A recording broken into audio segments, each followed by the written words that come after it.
What can we take away from Tua Tagovailoa after a 3-interception game, calling out his Dolphin teammates for not showing up on time to player-only meetings?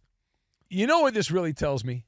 The first thing, when I saw this, and the Dolphin game was in my rotation in the second half there, and I thought, well, the Chargers have a shot here of blowing this. They have a legitimate shot of losing to a very mediocre Miami Dolphin team, but in the end, the Dolphins self-destructed, and so that was it. But my initial thought, what this tells me, what Tua's quote tells me, is not just that the Miami Dolphins have a leadership problem, it tells you that the entire locker room flat out does not respect Tua Tagovailoa, and it's fascinating that this came from Tua.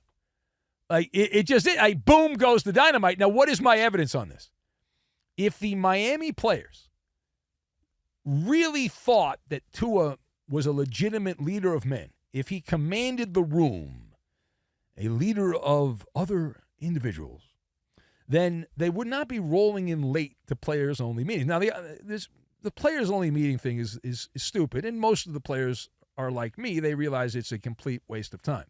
You don't have to have a formal players-only meeting. The players are around each other all hours of the day. They're on planes, trains, and automobiles together because they have to go to games. So there's plenty of time to have players-only meetings. You don't have to schedule a special after-practice or before-practice session. You don't need to do it. That aside, though, if you truly felt that Tua was the forever franchise quarterback and you wanted to play for the Dolphins, and who doesn't? Great weather, beautiful place to live. You live in paradise. You get to play for the Dolphins.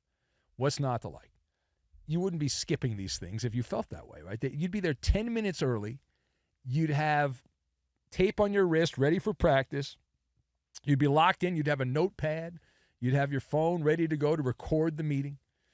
Instead, based on the piecemeal reports out of Miami, it sounds like the players are treating these meetings with Tua leading the way like Pilates. It's optional Pilates. I don't know. Maybe I'll go Tuesday, maybe Wednesday I'll do the Pilates. I don't know.